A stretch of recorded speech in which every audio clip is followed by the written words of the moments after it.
Hello friends, this is Varsha. Welcome back to Varsha's academy. आज CTET NCERT series का chapter 6 है, देसी जनता को सभ्य बनाना, राष्ट्र को शिक्षित करना। कल हम लोगों ने चैप्टर 5 कंप्लीट किया, जो बहुत ज़्यादा इंपॉर्टेंट था, 1857 की क्रांति से संबंधित था। तो उसको ज़रूर देख लीजिएगा एंड चैनल को लाइक, शेयर एंड सब्सक्राइब ज़रूर करिए, शेयर ज़रूर करिए, जिससे जिनके पास में सीटेट एनसीईआरटी की जो सीरीज़ है, सार है, जो नहीं पहुँच पा रहा है, वो उन तक भी पहुँचे। ओके, तो स्टार्ट करते हैं वीडियो। पहले देखिए क्या लिखा है कि पहले अध्याय में आप देख चुके हैं कि ब्रिटिश शासन के कारण यहाँ के राजाओं, नवाबों और किसानों, आदिवासियों पर किस किस तरह के प्रभाव पड़े थे। इस अध्याय में हम ये समझने का प्रयास करेंगे कि इन चीज़ों से विद्यार्थियों के जीवन पर क्या असर पड़े। भाई, जब क्रांति हो रही होगी, जब हर तरफ लड़ाई, मार काट, ऐसी चीज़ें हो रही होंगी, तो विद्यार्थी जो होंगे, जो अध्ययन कर रहे होंगे, उनके जीवन पर क्या प्रभाव पड़ा होगा। विद्यार्थी के जीवन को समझना इसीलिए ज़रूरी है क्योंकि भारत में अंग्रेज केवल भू क्षेत्र पर विजय और आय पर नियंत्रण ही नहीं चाहते थे। उन्हें लगता था कि एक सांस्कृतिक मिशन भी है।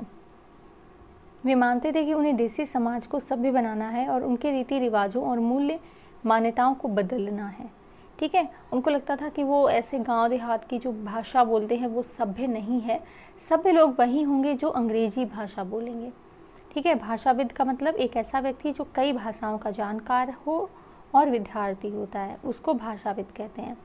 इसके लिए कौन से बदलाव लाए जाने थे, भारतीयों को शिक्षित, सभ्य और अंग्रेज़ों की सोच के मुताबिक अच्छी प्रजा बनाने के लिए कौन से कदम उठाए जाने थे। अंग्रेज़ों के पास इन सवालों के कोई बने बनाए जवाब नहीं थे। इन सवालों पर कई दशक तक बहस जो है वो चलती रही। तो यहाँ देख लीजिए अंग्रेजी शिक्षा को किस तरह देखते थे। आइए सबसे पहले इस बात पर ध्यान देते हैं कि शिक्षा के क्षेत्र में अंग्रेज क्या सोच रहे थे। शिक्षा के जो विचार हमें आज सहज सामान्य दिखाई देते हैं, आज देखिए क्या है कि हर घर शिक्षा पहुंची है, चाहे गरीब हो चाहे अमीर हो, हर व्यक्ति तक शिक्षा है। उस समय ऐसा नहीं था। वे पिछले 200 सालों में किस तरह विकसित हुए। इस पड़ताल के दौरान हम इस बात पर भी विचार करेंगे कि भारतीयों ने ब्रिटिश विचारों पर कैसी प्रतिक्रिया दी। इस बारे में अंग्रेजों के विचार किस तरह विकसित हुए कि भारतीयों को कैसे पढ़ाया जाएगा। प्राच्यवाद की परंपरा। सन 1783 में विलियम जोन्स नाम के एक सज्जन कलकत्ता आए। याद रखिएगा, विलियम जोन्स कब आए हैं? 1783 में कलकत्ता में। ठीक है, 1783 में कलकत्ता में कौन आया है? विलियम जोन्स आए हैं। इस तरह घुमा फिरा के भी क्वेश्चंस आते हैं। उन्हें ईस्ट इंडिया कंपनी द्वारा स्थापित किए गए सुप्रीम कोर्ट में जूनियर जज के पद पर तैनात किया गया था। ठीक है, आपको पता है ना सुप्रीम कोर्ट कब स्थापित हुआ था, हमने पढ़ाया भी था। 1773 के रेगुलेटिंग एक्ट के तहत में सुप्रीम कोर्ट बनाया था, जहां पर गवर्नर जनरल को वायसराय वगैरह ये सारी चीज़ें 1863 में कही जाने लगी थी। ठीक है, तो ये जो 1773 में के रेगुलेटिंग एक्ट में क्या बदलाव आया, 1863 के जो भारत जो अधिनियम है उसमें क्या बदलाव आया, ये सारी चीज़ें भी आपको पता होनी चाहिए। ओके, अब देखिए यहाँ पर क्या है। कानून का माहिर होने के साथ साथ जोन्स एक भाषाविद थे। भाषाविद मतलब जो कई भाषाओं के जानकार थे। उन्होंने ऑक्सफोर्ड में ग्रीक और लैटिन का अध्ययन किया था। वे फ्रेंच और अंग्रेजी जानते थे। उनके एक दोस्त से अरबी सीखने के अलावा फ़ारसी भी सीख चुके थे। अब आप समझ सकते हैं उन्होंने कितनी सारी भाषाओं को सीखा था।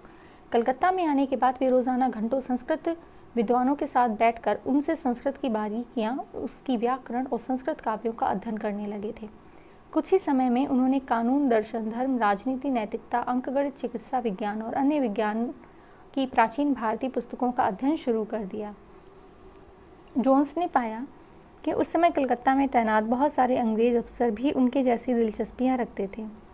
हेनरी थॉमस कोलब्रुक और नेथेनियल हॉलहेड भी भारतीय भाषाएं सीखकर संस्कृत व फारसी रचनाओं का अंग्रेजी में अनुवाद कर रहे थे और प्राचीन भारतीय विरासत को समझने के प्रयास में लगे हुए थे।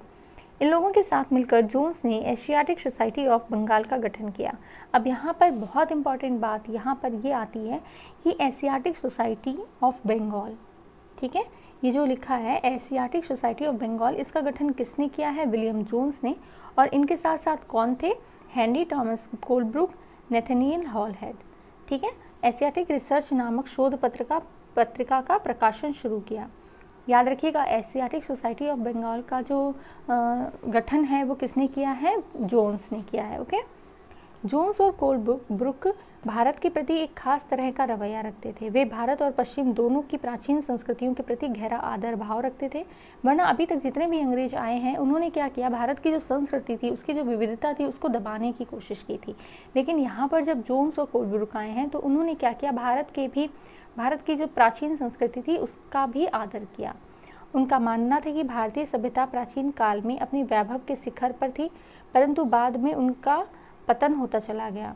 उनकी राय में भारत को समझने के लिए प्राचीन काल में लिखे गए वहाँ के पवित्र और कानूनी ग्रंथों को खोजना व समझना बहुत ज़रूरी था। उनका मानना था कि हिंदुओं और मुसलमानों के असली विचारों व कानूनों को इन्हीं रचनाओं के जरिए समझा जा सकता है। इन रचनाओं के पुनः अध्ययन से ही भारत के भावी विकास का आधार पैदा हो सकता है। इस तरह जोन्स और कोलब्रुक दोनों ही प्राचीन ग्रंथों को ढूंढने, उनकी व्याख्या करने, अनुवाद करने और ज़्यादा से ज़्यादा लोगों तक अपने नतीजे पहुंचाने में जुट गए। उन्हें विश्वास था कि यह परियोजना न केवल अंग्रेज़ों को भारतीय संस्कृति से सीखने में मदद देगी, बल्कि भारतीयों को भी अपनी विरासत को दोबारा अपनाने और अतीत के लुप्त वैभव को समझने में मदद देगी। ठीक है, क्योंकि वो दोनों ही जानते थे कि किस तरह अंग्रेज़ों ने लूटपाट करके इनके संस्कृति और इनके समाज को नष्ट किया है। तो वो चाहते थे कि जो भारतीय रह गए हैं वो अपनी संस्कृति को दोबारा से जाने समझे। ठीक है, इस प्रक्रिया में अंग्रेज भारतीय संस्कृति के अभिभावक और मालिक दोनों की भूमिका निभा रहे थे। इन प्रयासों और विचारों से प्रभावित होकर कंपनी ने बहुत सारे अधिकारियों से दलील दी कि अंग्रेज़ों को पश्चिम ज्ञान के बजाय भारतीय ज्ञान को ही प्रोत्साहन देना चाहिए। वे चाहते थे कि प्राचीन भारतीय ग्रंथों के अध्ययन को प्रोत्साहित करने और संस्कृत व फारसी साहित्य व काव्य बढ़ाने के लिए संसाधनों की स्थापना की जाए। इन अधिकारियों को ये भी मानना था कि हिंदुओं और मुसलमानों को वही पढ़ाया जाना चाहिए जिससे वे पहले से ही परिचित हैं, जिससे वे आदर और महत्व देते हैं। उन्हें अनजाने विषयों की शिक्षा न दी जाए, क्योंकि भाई देखिए भारतीय व्यक्ति क्या जानता था, उर्दू, अरबी, फारसी, ठीक है, और हिंदी, संस्कृत, इन्हीं भाषाओं पर उनकी पकड़ थी। उनके लिए अंग्रेजी, फ्रेंच, लैटिन ये एक नई भाषाएं थी। तो कोलब्रुक और जोन्स क्या चाहते थे कि उनको जो भारतीय भाषाएं हैं उन्हीं के आधार पर जो विद्यार्थी हैं उनको शिक्षा दी जाए। ठीक है, इन अफसरों की राय में केवल तभी अंग्रेजी देसी जनता का दिल जीत सकते हैं। अजनबी शासक अपनी प्रजा के आदर की उम्मीद कर सकते हैं। ठीक है, मतलब देसी जनता का जो दिल जीतना है वो तभी संभव है जब उनको भारतीय संस्कृति के प्रति उनका रुझान जो है वो बढ़ाया जाए।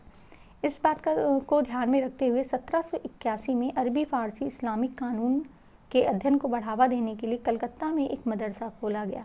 तो अब ये याद रखिएगा कि कलकत्ता में मदरसा कब खोला गया है, सन 1781 में। ओके, कलकत्ता में मदरसा कब खोला गया है, सन 1781 में। 1791 में बनारस हिंदू कॉलेज की स्थापना की गई। अब देखिए उसके पूरे 10 साल के बाद 1781 में कलकत्ता में मदरसा खोला गया और 1791 यानी कि पूरे 10 साल के बाद वहाँ बनारस हिंदू कॉलेज की स्थापना की गई, ताकि वहाँ प्राचीन संस्कृत ग्रंथों की शिक्षा दी जा सके, देश का शासन चलाने में मदद मिले। परंतु कंपनी के सभी अफसर इन विचारों को से सहमत नहीं थे। इनमें से बहुत सारे प्राच्यवादियों के कटु आलोचक भी थे। पूरब की जघन्य गलतियाँ, तो इनको अभी हम बाद में पढ़ेंगे, पहले ये देख लीजिए जो है ये फ़ोटो है, ये हेनरी थॉमस कोलब्रुक की है। ओके, एंड ये देख लीजिए ये क्या है, चित्र है वॉरेन हास्टिंग का स्मारक। इन्होंने ही सुप्रीम कोर्ट में की स्थापना की थी जब आपका रेगुलेटिंग एक्ट आया था। ठीक है, अब यहाँ पे कुछ शब्द लिए गए थे। प्राच्यवादी, ये क्या होता है, एशिया की भाषा और संस्कृति का गहन ज्ञान रखने वाले लोग प्राच्यवादी कहलाते थे। मुंशी, ऐसा व्यक्ति जो फारसी पढ़ना लिखना और पढ़ाना जानता हो। अध्यापक भी आप कह सकते हैं। वर्नाकुलर, ये बहुत इंपॉर्टेंट शब्द है। यह शब्द आमतौर पर मानक भाषा से अलग किसी स्थानीय भाषा या बोली के लिए इस्तेमाल किया जाता है। भारत जैसे औपनिवेशिक देशों में अंग्रेज़ रोज़मर्रा इस्तेमाल कर स्थानीय भाषाओं और साम्राज्यवादी शासकों की भाषा अंग्रेजी के बीच फ़र्क को चिन्हित करने के लिए इस शब्द का इस्तेमाल करते हैं। ठीक है, मदरसा क्या है, सीखने के स्थान को अरबी भाषा में मदरसा कहा जाता है। अब यहाँ देख लेते हैं पूरब की जघन्य गलतियाँ, ये क्या है। 19वीं सदी की शुरुआत में ही बहुत सारे अंग्रेज अफसर शिक्षा के प्राच्यवादी दृष्टिकोण की आलोचना करने लगे। प्राच्यवादी आप समझ गए ना कि एशिया की भाषा और संस्कृति का गहन ज्ञान रखने वाले लोग प्राच्यवादी कहलाते हैं। उनका कहना था कि पूर्वी समाजों का ज्ञान त्रुटियों से भरा हुआ है और अवैज्ञानिक है। ठीक है, मतलब वो ये समझते थे कि जो भारतीय ज्ञान है, पूरब का ज्ञान है, वो कैसा है, त्रुटियों से भरा हुआ। उनके मुताबिक पूर्वी साहित्य अगंभीर और सतही था, मतलब गंभीर नहीं था। इसीलिए उन्होंने दलील दी कि अंग्रेज़ों को अरबी और संस्कृत भाषा व साहित्य के अध्ययन को बढ़ावा देने पर इतना खर्चा नहीं करना चाहिए। ठीक है, वो क्या चाहते थे कि उनको ये सारी चीज़ें हैं, ये भाषाएं जो हैं, हिंदी, संस्कृत, अरबी, ये भाषाएं उनको नहीं सिखानी चाहिए। प्राच्यवादियों पर हमला करने वालों में जेम्स मिल प्रमुख थे। तो यहाँ पर ये पॉइंट याद रखिएगा, प्राच्यवादियों पर हमला करने वाले सबसे प्रमुख कौन है, जेम्स मिल हैं। उनका विश्वास था कि अंग्रेज़ों को देसी जनता को खुश करने और उनका दिल जीतने के लिए जनता की इच्छा के हिसाब से या उनकी भावनाओं को ध्यान में रखते हुए शिक्षा नहीं देनी चाहिए। देख लीजिए यहाँ पर कितने ज़्यादा वो कठोर दिखाए गए हैं जेम्स मिल। ठीक है, कि उनके मुताबिक शिक्षा ना दो, अपने मुताबिक शिक्षा दो। मतलब अगर कोई व्यक्ति अंग्रेजी नहीं भी सीखना चाहता है तो भी आप उसको ज़बरदस्ती सिखाओ, ये इनकी नीति रही। उनकी राय में शिक्षा के ज़रिए उपयोगी व्यवहारिक चीज़ों का ज्ञान दिया जाना चाहिए। इसीलिए भारतीयों को पूर्वी समाज के काव्य और धार्मिक साहित्य की बजाय ये पढ़ाया जाना चाहिए कि पश्चिम ने किस तरह की वैज्ञानिक और तकनीकी सफलताएं हासिल कर ली हैं। ठीक है, 1830 के ये देखिए थॉमस बेबिंगटन मैकाले और उनका अध्ययन कक्ष। आप जानते हैं, सभी जानते होंगे कि अंग्रेजी को लाने वाले सबसे प्रमुख अगर कोई रहे हैं तो वो मैकाले रहे हैं। उनकी नीतियों के ही वजह से भारत में अंग्रेजी भाषा आ पाई। तो 1830 के दशक तक प्राच्यवादियों का विरोध और तीखा हो गया था। थॉमस बेबिंगटन मैकाले इन आलोचकों में सबसे मुखर और प्रभावशाली विचारक थे।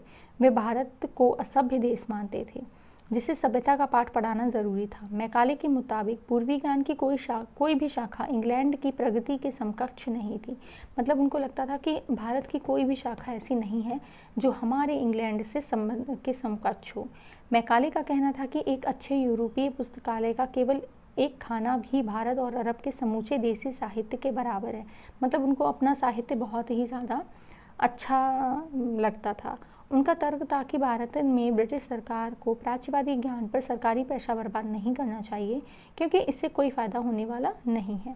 ठीक है, गहन ऊर्जा और आवेश पूर्वक मैकाले ने अंग्रेज़ी भाषा सिखाने की ज़रूरत पर जोर दिया। उन्होंने कहा कि हर व्यक्ति को क्या है, अंग्रेज़ी भाषा सिखाओ। उनका मानना था कि अंग्रेज़ी के ज्ञान से भारतीयों की दुनिया की श्रेष्ठतम साहित्य कृतियों को पढ़ने का मौका मिलेगा। मतलब कि वो ये समझते थे ना कि भारत में इतना साहित्य अच्छा नहीं है, तो अगर भारतीय अंग्रेज़ी सीख लेंगे तो उनको पश्चिम का जो साहित्य है वो भी पढ़ने का मौका मिलेगा, वो उसको भी समझ पाएंगे। ओके, यहाँ के लोग पश्चिमी विज्ञान और दर्शन के क्षेत्र में हुए विकास से अवगत हो पाएंगे। इस प्रकार उनका कहना था कि अंग्रेज़ी पढ़ाना लोगों को सभ्य बनाने, उनकी रुचियों, मूल्यों और संस्कृतियों को बदलने का रास्ता हो सकता है। मैकाले ने मिनट्स यानी कि विवरण के आधार पर 1835 का अंग्रेज़ों का शिक्षा अधिनियम पारित किया। तो याद रखिएगा, जो अंग्रेज़ों का शिक्षा अधिनियम है वो कब पारित हुआ है, 1835 पर। ठीक है, ये फैसला भी लिया गया कि अंग्रेज़ी को उच्च शिक्षा के माध्यम बनाया जाए। कलकत्ता मदरसे और बनारस संस्कृत कॉलेज जैसे प्राच्यवादी संस्थानों को प्रोत्साहन न दिया जाए। इन संस्थानों को अपने आप क्षरण का शिकार होते जा रहे अंधकार के मंदिरों की संज्ञा दी गई। अब स्कूलों के लिए अंग्रेजी पाठ्यपुस्तकें छपने लगी। ठीक है, मैकाले जब आए तब क्या हुआ कि अंग्रेजी जो विद्या है वो दी जाने लगी भारत में। व्यवसाय के लिए शिक्षा, आजकल तो यही है भाई, शिक्षा से बेटर कोई व्यवसाय दिखता है कहीं नहीं। हर गली में आपको 4-5 स्कूल मिल ही जाएंगे। तो 1854 में ईस्ट इंडिया कंपनी के लंदन स्थित कोर्ट ऑफ डायरेक्टर ने भारतीय गवर्नर जनरल को शिक्षा के विषय में एक नोट भेजा। ठीक है, कंपनी के नियंत्रक मंडल के अध्यक्ष कौन थे, चार्ल्स वुड। याद रखिएगा, नियंत्रक मंडल कौन है कंपनी का, चार्ल्स वुड है, के नाम से जारी किए गए इस संदेश को वुड का नीति पत्र यानी कि वुड डिस्पैच के नाम से जाना जाता है। अब वुड डिस्पैच कब आया है, 1854 में। याद रखिए, बहुत इंपॉर्टेंट है, वुड डिस्पैच कब आया है, 1854 में। ठीक है। इस दस्तावेज में भारत में लागू की जाने वाली शिक्षा नीति की रूपरेखा स्पष्ट करते हुए एक बार फिर दोहराया गया कि प्राच्यवादी ज्ञान के स्थान पर यूरोपीय शिक्षा को अपनाने से कितने व्यवहारिक लाभ प्राप्त होंगे। ज्ञानियों की भाषा, इसको जब PDF दें तो आप देख लीजिएगा, ये ज़्यादा इम्पॉर्टेंट नहीं है। इस दस्तावेज में यूरोपीय शिक्षा का एक व्यवहारिक लाभ आर्थिक क्षेत्र में बताया गया था।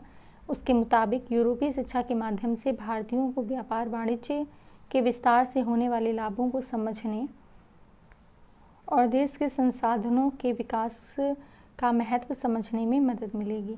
यदि उन्हें यूरोपीय जीवन शैली से अवगत कराया गया तो उनकी रुचियों और आकांक्षाओं में भी बदलाव आएगा। ब्रिटिश वस्तुओं की मांग पैदा होगी क्योंकि तब यहाँ के लोग यूरोप से बनी चीज़ों को अपनाना और ख़रीदना शुरू कर देंगे। भाई तभी तो वो शुरू करेंगे जब वो अंग्रेज़ी जानेंगे, जब वो ये समझेंगे कि कौन सी चीज़ कैसी है ना।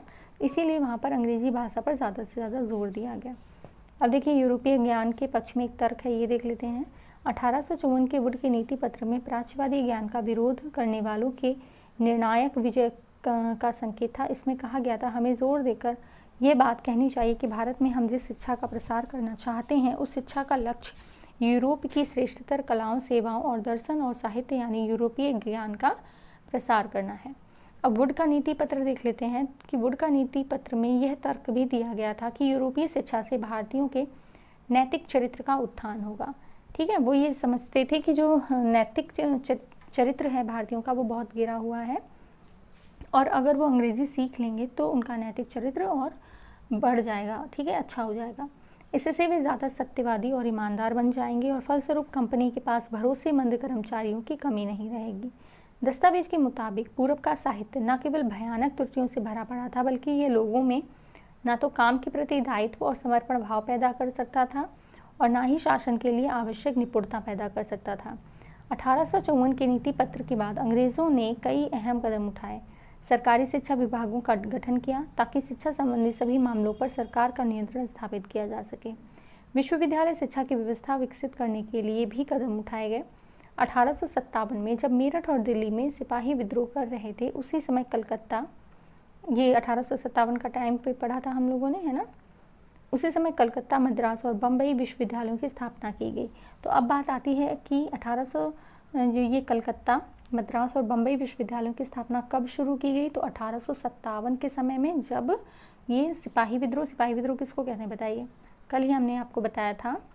ये जो आपका 1857 की क्रांति कही जाती है उसको सिपाही विद्रोह भी कहते हैं। ओके, स्कूली शिक्षा प्रणाली में परिवर्तन के प्रयास भी किए गए। ओके, ये 19वीं सदी में बम्बई विश्वविद्यालय, उसकी आप प्रतिकृति देख लीजिए किस तरह से था।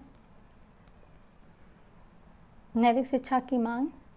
19वीं सदी में भारत में सक्रिय ईसाई प्रचारकों ने व्यवहारिक शिक्षा के पक्ष में दिए जा रहे तर्कों का घोर विरोध किया। प्रचारकों का मानना था कि शिक्षा का उद्देश्य लोगों के नैतिक चरित्र में सुधार लाना होता है और नैतिकता उत्थान केवल ईसाई शिक्षा के जरिए ही संभव है। 1813 तक ईस्ट इंडिया कंपनी भारत में प्रचारक गतिविधियों के विरुद्ध थी। कंपनी को भय था कि प्रचारकों की गतिविधियां की वजह से स्थानीय जनता के बीच असंतोष पैदा होगा। लोग भारत में अंग्रेज़ों की उपस्थिति को शक की नज़र से देखने लगे थे। ब्रिटिश नियंत्रण वाले भू क्षेत्रों में अपनी संस्थाएं न खोल पाने की वजह से प्रचारकों ने अंततः सेरारामपुर में अपना मिशन खोला और वह इलाका डैनिश ईस्ट इंडिया कंपनी के नियंत्रण में आता था। वर्ष 1800 में एक छापाखाना लगाया गया और 1818 तक एक कॉलेज खोला गया। ये जितनी भी सनें हैं वो सारी सन, सारे ईयर्स आपको, सारी डेट सब आपको याद होना चाहिए। ओके, सदी भी, जैसे 19वीं सदी में ऐसा हुआ तो वो सदी भी पूछ लेते हैं। 19वीं सदी के दौरान पूरे भारत में प्रचारक स्कूल खोले गए, परंतु 1857 के बाद भारत की ब्रिटिश सरकार प्रचारक शिक्षा को प्रत्यक्ष सहायता देने में आनाकानी करने लगे थे। सरकार को लगता था कि स्थानीय रीति रिवाजों, व्यवहारों और मूल्य मान्यताओं और धार्मिक विचारों से किसी भी तरह की छेड़छाड़ देसी लोगों को भड़का सकती है। अब ये देख लीजिए क्या है, स्कॉटलैंड के ईसाई प्रचारक विलियम केरे जिसने सेरारामपुर मिशन की स्थापना में मदद की थी। तो क्वेश्चन ऐसे आ सकता है कि सेरारामपुर मिशन की स्थापना में मदद किसने की है, तो विलियम केरे ने। ये कहाँ के निवासी हैं, स्कॉटलैंड के। ओके, ये देख लीजिए चित्र है, ये कलकत्ता के पास हुगली नदी के तट पर स्थित सेरारामपुर कॉलेज है। कितना भव्य बनाया है अंग्रेजों ने। अब देखिए स्थानीय पाठशालाओं का क्या हुआ। क्या आपको कुछ अंदाज़ा है कि अंग्रेज़ों से पहले यहाँ बच्चों को किस तरह से पढ़ाया जाता था? क्या आपने कभी सोचा कि उस समय बच्चे स्कूल जाते भी थे या नहीं? और अगर स्कूल थे तो ब्रिटिश शासन के तहत उनका क्या हुआ? ये एक ग्रामीण पाठशाला है। देख लीजिए कहाँ सेरारामपुर का कॉलेज है कलकत्ता का, और कहाँ ये हमारी ग्रामीण पाठशाला। ये फ्रांसवा साल्विन नामक डच पेंटर द्वारा बनाया गया चित्र है। फ्रांसवा 18वीं सदी के आखिरी में भारत आए थे। तो ये भी बहुत इंपॉर्टेंट लाइन है कि वो पूछ सकते हैं कि फ्रांसवा कौन सी सदी में भारत आए थे, तो 18वीं सदी के आखिर में। ओके, अपने चित्रों से उन्होंने लोगों के दैनिक जीवन को दर्शाने का प्रयास किया। तो यहाँ पर ये लाइन बहुत इंपॉर्टेंट है कि जो फ्रांसवा चित्रकार थे वो 18वीं सदी के आखिर में भारत आए थे। ओके, अब हम बात करते हैं यहाँ विलियम एडम की रिपोर्ट की। 1830 के दशक में स्कॉटलैंड से आए ईसाई प्रचारक विलियम एडम ने बंगाल और बिहार के ज़िलों का दौरा किया। कब दौरा किया है? 1830 में विलियम एडम ने किया है। स्कॉटलैंड से वो आए थे। कंपनी ने उन्हें देशी स्कूलों में शिक्षा की प्रगति पर रिपोर्ट तैयार करने का जिम्मा सौंपा था। एडम ने जो रिपोर्ट तैयार की वह दिलचस्प थी। एडम ने पाया कि बंगाल और बिहार में 1 लाख से ज़्यादा पाठशालाएं हैं। ये बहुत छोटे छोटे केंद्र थे जिनमें आमतौर पर 20 से ज़्यादा विद्यार्थी नहीं होते थे। अब ये भी एक पाठशाला है, इसमें भी देखिए ज़्यादा विद्यार्थी नहीं है और बहुत ही छोटे स्तर पर यहाँ पर शिक्षा दी जा रही है। फिर भी इन पाठशालाओं में पढ़ने वाले बच्चों की कुल संख्या काफ़ी बड़ी, यानी कि 20 लाख से भी ज़्यादा थी। ये पाठशालाएं संपन्न लोगों या स्थानीय समुदाय द्वारा चलाई जा रही थीं। कई पाठशालाएं स्वयं गुरु द्वारा ही प्रारंभ की गई थीं। शिक्षा का तरीका काफ़ी लचीला था। आज आप जिन चीज़ों की स्कूलों से उम्मीद करते हैं उनमें से कुछ चीज़ें उस समय की पाठशालाओं में भी मौजूद थीं। बच्चों की फीस निश्चित नहीं थी। छपी हुई किताबें नहीं होती थी। पाठशाला की इमारत केवल अलग से नहीं बनाई जाती थी। बेंच और कुर्सियाँ नहीं होती थी। ब्लैक बोर्ड नहीं होते थे। अलग से कक्षाएं लेने, बच्चों की हाजिरी लेने का कोई इंतज़ाम नहीं होता था। मतलब कि जो बच्चा आ गया उसको वैसे ही पढ़ा दिया गया। कोई मतलब एक जो कहते हैं ना सिस्टमेटिक शेड्यूल, वो नहीं था। ठीक है, सालाना इम्तिहान, नियमित समय सारणी जैसी कोई व्यवस्था नहीं थी। कुछ पाठशालाएं बरगद की छांव में ही चलती थी, तो कई गांव के किसी दुकान या मंदिर के कोने में या गुरु के घर पर ही बच्चों को पढ़ाया जाता था। बच्चों की फीस उनकी माँ बाप की आमदनी से तय होती थी। अमीरों को ज़्यादा और गरीबों से कम फीस देनी पड़ती थी। शिक्षा मौखिक होती थी।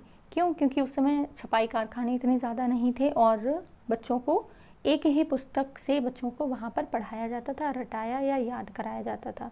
क्या पढ़ाना है ये बात विद्यार्थियों की ज़रूरतों को देखते हुए गुरु ही तय करते थे। विद्यार्थियों को अलग कक्षाओं में नहीं बिठाया जाता था। सभी एक जगह एक साथ बैठते थे। अलग अलग स्तर के विद्यार्थियों के साथ गुरु अलग से बात कर लेते थे। ठीक है, एडम ने पाया कि यह लचीली प्रणाली स्थानीय आवश्यकताओं के लिए काफ़ी अनुकूल है। उदाहरण के लिए फसलों की कटाई के समय कक्षाएं बंद हो जाती थीं, क्योंकि उस समय गांव के बच्चे प्रायः खेतों में काम करने चले जाते थे। कटाई और अनाज निकल जाने के बाद पाठशालाएं दोबारा शुरू हो जाती थीं। इसका परिणाम यह था कि साधारण काश्तकारों के बच्चे भी पढ़ाई कर सकते थे। तो ये उस समय की काफ़ी अच्छी व्यवस्था थी। नई दिनचर्या, नए नियम। 19वीं सदी के मध्य एक कंपनी का ध्यान मुख्य रूप से उच्च शिक्षा पर था। इसीलिए कंपनी ने स्थानीय पाठशालाओं के कामकाज में कभी ज़्यादा दखल नहीं दिया। 1854 के बाद कंपनी ने देसी शिक्षा व्यवस्था में सुधार लाने का फैसला किया। कंपनी का मानना था कि इसके लिए मौजूदा व्यवस्था के भीतर ही बदलाव किए जा सकते हैं। कंपनी एक नई दिनचर्या, नए नियमों और नियमित निरीक्षणों के जरिए पाठशालाओं को और व्यवस्थित करना चाहती थी। इसके लिए क्या किया जा सकता था? कंपनी ने क्या कदम उठाए? सबसे पहले तो कंपनी बहुत सारे पंडितों को सरकारी नौकरी पर रख लिया, क्योंकि उस समय की जो शिक्षा है वो कौन देता था? पंडित ही उस समय महाज्ञानी माने जाते थे। ठीक है, इनमें से प्रत्येक पंडित को 4-5 स्कूलों की देखरेख का जिम्मा सौंपा जाता था। पंडितों का काम पाठशालाओं का दौरा करना और वहाँ अध्यापन की स्थितियों में सुधार लाना था। प्रत्येक गुरु को निर्देश दिया गया कि वे समय समय पर अपने स्कूल के बारे में रिपोर्ट भेजें और कक्षाओं को नियमित समय सारणी के अनुसार पढ़ाएं। देखिए, अंग्रेज भारत में आए, उन्होंने कई स्तर पर भारत का नुकसान किया, जिसका जो खामियाजा है वो हम लोग आज भी भुगत रहे हैं। हम सभी समझते हैं इस चीज़ को। लेकिन अगर हम कहें शिक्षा के स्तर पर, तो कहीं ना कहीं उन्होंने शिक्षा के स्तर को बहुत अच्छा किया। ठीक है, जहाँ कोई भी नियम, कोई सिस्टम नहीं था शिक्षा के लिए, वो सिस्टम अगर किसी ने बनाया तो वो अंग्रेज़ों ने बनाया। ठीक है, कि समय सारणी होनी चाहिए, कब खाना पीना होना चाहिए, कितने बजे तक स्कूल होना चाहिए, क्या कैसे पढ़ाना चाहिए। तो ये सारी चीज़ें कहाँ से आई? अंग्रेज़ों द्वारा आई। ओके, अब अध्यापन पाठ्य पुस्तकों पर आधारित होता था क्योंकि छपाई कारखाने तो अंग्रेज़ों के अंडर थे। ओके, विद्यार्थियों की प्रगति को मापने के लिए वार्षिक परीक्षाओं की रूपरेखा तैयार की जाने लगी। विद्यार्थियों से कहा गया कि वे नियमित रूप से शुल्क दें, नियमित रूप से कक्षा में आएँ, तय सीट पर बैठें और अनुशासन के नियमों का पालन करें। अब ये वही व्यवस्था है जो हम आज भी अपने स्कूल्स में देखते हैं। ओके, नए नियमों पर चलने वाले पाठशालाओं को सरकारी अनुदान मिलने लगे। जो पाठशालाएं नई व्यवस्था के भीतर काम करने को तैयार नहीं थी उन्हें कोई सरकारी सहायता नहीं दी जाती थी। जिन गुरुओं ने सरकारी निर्देशों का पालन करने की बजाय अपनी स्वतंत्रता बनाए रखी, वे सरकारी सहायता प्राप्त और नियमों से चलने वाली पाठशालाओं के सामने कमज़ोर पड़ने लगे। ठीक है, इन नए नियमों और दिनचर्या का एक और नतीजा ये हुआ कि पहले वाली व्यवस्था में गरीब किसानों के बच्चे भी पाठशालाओं में जा सकते थे क्योंकि शालाओं की समय सारणी काफ़ी लचीली होती थी कि उनके खेत में काम है तो उनको छुट्टी दे दी जाती थी और अगर खेतों में काम नहीं है तो वो अपनी कक्षाओं में अध्ययन कर सकते थे। अब नई व्यवस्था के अनुशासन की मांग थी, बच्चे नियमित रूप से स्कूल आएँ। अब कटाई के मौसम में भी बच्चों को स्कूल में आना ज़रूरी था, जबकि उस समय गरीब घरों के बच्चे खेतों में काम करने जाया करते थे। अगर कोई बच्चा स्कूल नहीं आ पाता था तो इसे अनुशासनहीनता माना जाता था, यानी बच्चा पढ़ना लिखना ही नहीं चाहता और उसका नाम वहाँ से कट कर दिया जाता था। ठीक है, ये देखिए अरविंदो घोष हैं, इनके बारे में भी थोड़ा सा देख लेते हैं। अरविंदो घोष ने 15 जनवरी 1908 को मुंबई में अपने एक संभाषण में राष्ट्रीय शिक्षा पर बोलते हुए कहा कि इसका लक्ष्य छात्रों की राष्ट्रीयता का भाव जागृत करना है। इसके लिए अपने पूर्वजों के साहसिक कार्यों पर गहराई से चिंतन करना आवश्यक होगा। शिक्षा को मातृभाषा में होना चाहिए ताकि ये अधिक से अधिक लोगों तक पहुंच सके। अरविंदो ने इस बात पर भी बल दिया कि यद्यपि छात्रों को अपने मूल के साथ जुड़े रहना चाहिए, फिर भी उनको आधुनिक वैज्ञानिक आविष्कारों तथा लोकप्रिय शासन व्यवस्था के संदर्भ में पश्चिमी देशों का भी अनुभव का लाभ उठाना चाहिए। ओके, राष्ट्रीय इसके अतिरिक्त छात्रों का कोई हस्तकला भी सीखनी चाहिए ताकि वे स्कूल छोड़ने पर यथासंभव रोजगार पा सकें। अभी क्या होता है कि बच्चे सिर्फ शिक्षा पर ही जोर देते हैं, किसी को ये ज़रूरी नहीं लगता कि हम क्या आगे करेंगे, उनको बीए करना होता है। ठीक है, क्या करना है? ग्रेजुएशन तो करना ही है, बट ग्रेजुएशन के बाद क्या करना है फिर वो अलग से सोचते हैं। तो ये सारी चीज़ें क्या होती हैं कि इंटर से ही समझ में आ जानी चाहिए कि हम किस फील्ड में जाना चाहते हैं, क्या करना चाहते हैं। क्योंकि आजकल क्या है, इंटर तक ही एक बच्चे की आयु जो है वो इस तरह से हो जाती है कि वो अपने परिवार का पालन पोषण करने के लिए सक्षम हो जाता है।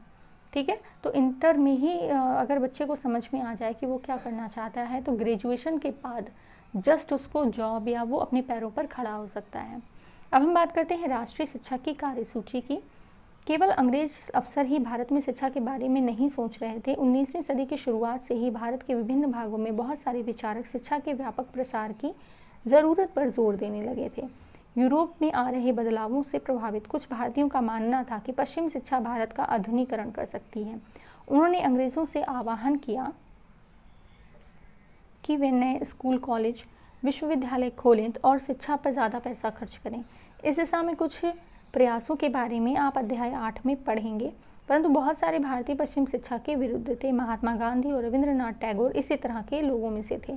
तो यहाँ पर सबसे इम्पॉर्टेंट बात यहाँ पर ये आती है कि वे कौन भारतीय हैं जो पश्चिमी शिक्षा के विरुद्ध हैं। तो दो नाम याद रखिएगा आप, महात्मा गांधी और रविंद्रनाथ टैगोर। ओके, जबकि महात्मा गांधी खुद विदेश जाकर पढ़कर आए थे।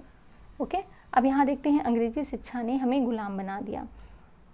ये बात कहनी है, ये बात किसने कहा है? महात्मा गांधी और रविंद्रनाथ टैगोर ने, कि महात्मा गांधी का कहना था कि औपनिवेशिक शिक्षा ने भारतीयों के मस्तिष्क में हीनता का बोध पैदा कर दिया। इसके प्रभाव में आकर यहाँ के लोग पश्चिमी सभ्यता को श्रेष्ठतर मानने लगे और अपनी संस्कृति के प्रति उनका गौरव भाव नष्ट हो गया।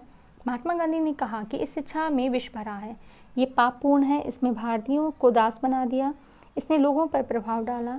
इनके मुताबिक पश्चिम से अभिभूत, पश्चिम से आने वाली हर चीज़ की प्रशंसा करने वाले इन संस्थानों से पढ़ने वाले ब्रिटिश शासन को पसंद करने लगे थे। महात्मा गांधी एक ऐसी शिक्षा के पक्षधर थे जो भारतीयों के भीतर प्रतिष्ठा और स्वाभिमान का भाव पुनर्जीवित करे। राष्ट्रीय आंदोलन के दौरान उन्होंने विद्यार्थियों से आह्वान किया कि वे शिक्षा संस्थानों को छोड़ दें और अंग्रेजों के बताएं कि अब वे गुलाम बने रहने के लिए तैयार नहीं हैं। महात्मा गांधी की दृढ़ मान्यता थी कि शिक्षा केवल भारतीय भाषाओं में ही दी जानी चाहिए। ठीक है, जबकि महात्मा गांधी खुद बाहर विदेश में पढ़कर आए थे। आप सभी को पता होगा, उन्होंने जो वकालत की पढ़ाई है वो बाहर की थी। ओके, उनके मुताबिक अंग्रेजी में दी जा रही शिक्षा भारतीयों को अपाहिज बना देती है।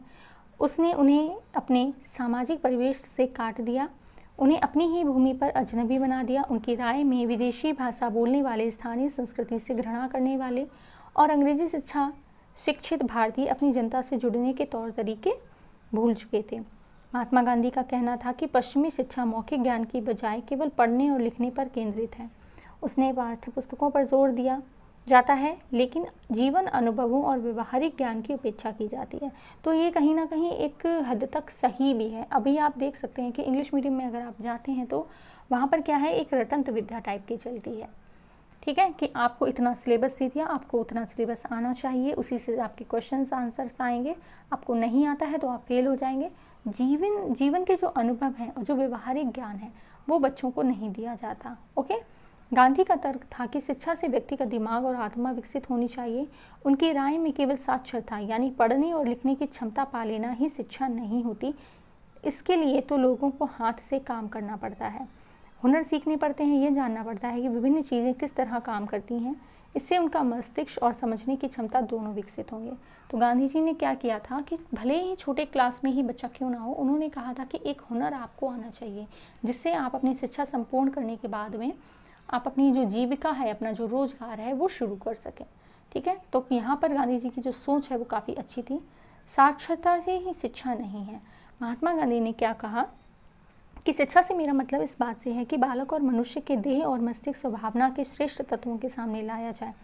साक्षरता ना तो शिक्षा का अंत है और ना ही इसकी शुरुआत। ये तो केवल एक साधन है जिसके जरिए पुरुष और महिलाओं को शिक्षा दी जा सकती है। साक्षरता अपने आप में शिक्षा नहीं होती। लिहाजा मैं बच्चों को शिक्षित करते हुए सबसे पहले उन्हें कोई उपयोगी हस्तकौशल, भाई हस्तकौशल अगर कोई लेकर आया है तो वो महात्मा गांधी ही हैं, उन्हें शुरू से ही कुछ रचने पैदा करने के लिए तैयार करूँगा। मेरा मानना है कि दिमाग और आत्मा का सर्वोच्च विकास इस तरह की शिक्षा में ही संभव है। प्रत्येक हस्तकौशल आज की तरह केवल यांत्रिक ढंग से ही नहीं बल्कि वैज्ञानिक ढंग से पढ़ाया जाना चाहिए। यानी बच्चे को प्रत्येक प्रक्रिया से क्यों और किस लिए का पता होना चाहिए, जो कि अब हमारी जो शिक्षा नीति आई है वो इसी पर बेस्ड है। ओके, जैसे जैसे राष्ट्रीय भावना का प्रसार हुआ, कई दूसरे विचारक भी एक ऐसी राष्ट्रीय शिक्षा प्रणाली के बारे में सोचने लगे जो अंग्रेजों द्वारा स्थापित की गई व्यवस्था से आमूल तौर पर भिन्न हो। अभी देखिए, शांति निकेतन की एक कक्षा चल रही है, 1930 के दशक की है। आसपास का माहौल देखिए, चारों तरफ पेड़ और खुली जगह है, मतलब बिल्कुल पेड़ों के बीच में ही कक्षा चल रही है। अब बात करते हैं टैगोर का शांति निकेतन। टैगोर यानी कि रविंद्रनाथ टैगोर। आप में से बहुत सारे दोस्तों ने शांति निकेतन के बारे में सुना होगा। क्या आप जानते हैं कि इसकी स्थापना किसने और क्यों की थी? रविंद्रनाथ टैगोर ने यह संस्था 1901 में शुरू की थी। टैगोर जब बच्चे थे तो स्कूल जाने से बहुत चिढ़ते थे। वहाँ उनका दम घुटता था, उन्हें स्कूल का माहौल दमनकारी लगता था। टैगोर को ऐसा लगता था कि मानो स्कूल कोई जेल हो, क्योंकि वहाँ बच्चे मनचाहा कभी नहीं कर पाते थे। जब दूसरे बच्चे शिक्षक को सुन रहे होते थे, टैगोर का दिमाग कहीं और भटक रहा होता था। ठीक है, वो थोड़े से अलग थे। कलकत्ता के अपने स्कूल जीवन के अनुभवों ने शिक्षा के बारे में टैगोर के विचारों को काफ़ी प्रभावित किया। जब वे बड़े हुए तो उन्होंने एक ऐसा स्कूल खोलने के बारे में सोचा जहां बच्चे खुश रह सकें। अब बताइए, पेड़ों के बीच में पढ़ना किस बच्चे को पसंद नहीं आएगा? ठीक है, तो ये थोड़े से अलग उनके विचार थे। जहाँ वे मुक्त और रचनाशील हों, जहाँ वे अपने विचारों और आकांक्षाओं को समझ सकें। टैगोर को लगता था कि बचपन का समय अपने आप में सीखने का समय होना चाहिए। आप सभी जानते हैं कि बच्चा क्या होता है, एक चिकनी मिट्टी की तरह होता है और उसको आकार देना बहुत ज़रूरी है। ठीक है, वह अंग्रेज़ों द्वारा स्थापित की गई शिक्षा व्यवस्था के कड़े और बंधनकारी अनुशासन से मुक्त होना चाहिए। शिक्षक कल्पनाशील हो, बच्चों को समझते हों और उनके अंदर उत्सुकता जानने की चाह विकसित करने में मदद दें। टैगोर के मुताबिक वर्तमान स्कूल बच्चे की रचनाशीलता, चकित होने के उसके स्वाभाविक गुण को मार देते हैं। टैगोर का मानना था कि सृजनात्मक शिक्षा को केवल प्राकृतिक परिवेश में ही प्रोत्साहित किया जा सकता है। इसीलिए उन्होंने कलकत्ता से 100 किलोमीटर दूर एक ग्रामीण परिवेश में अपना स्कूल खोलने का फैसला किया। उन्हें ये जगह निर्मल शांति से भरी शांति निकेतन दिखाई दी, जहाँ प्रकृति के साथ जीते हुए बच्चे अपनी स्वाभाविक सृजनात्मक मेधा को और विकसित कर सकते थे। ठीक है, बहुत सारे मामलों में टैगोर और महात्मा गांधी शिक्षा के बारे में कमोवेश एक जैसी राय रखते थे। ठीक है, महात्मा गांधी भी क्या चाहते थे कि कुछ हस्तशिल्प, हस्तकला जो है वो बच्चों को आए, और टैगोर भी यही चाहते थे कि बच्चे हंसते खेलते कूदते ही शिक्षा को ग्रहण करें। ठीक है, लेकिन दोनों के बीच फ़र्क ये था कि महात्मा गांधी पश्चिमी सभ्यता और मशीनों व प्रौद्योगिकी की उपासना के कट्टर आलोचक थे। टैगोर आधुनिक पश्चिमी सभ्यता और भारतीय परंपरा के श्रेष्ठ तत्वों का सम्मिश्रण चाहते थे। ठीक है, टैगोर क्या चाहते थे कि अंग्रेजी शिक्षा, अंग्रेजी जो पश्चिमी सभ्यता है वो भी अपनाना कहीं ना कहीं ज़रूरी है, और महात्मा गांधी उसके बिल्कुल कट्टर विरोधी रहे हैं। ओके,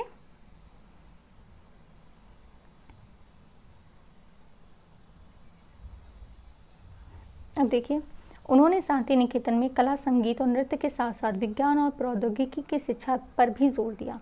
विज्ञान और प्रौद्योगिकी ये आधुनिक पश्चिमी सभ्यता से संबंधित है। इस प्रकार बहुत सारे लोग इस बारे में सोचने लगे कि एक राष्ट्रीय शिक्षा प्रणाली की रूपरेखा क्या होनी चाहिए। कुछ लोग अंग्रेज़ों द्वारा स्थापित की गई व्यवस्था में परिवर्तन चाहते थे। उनका मानना था कि इसी व्यवस्था को इस तरह फैलाया जाए कि उसमें ज़्यादा से ज़्यादा लोग पढ़ने के मौके मिलें।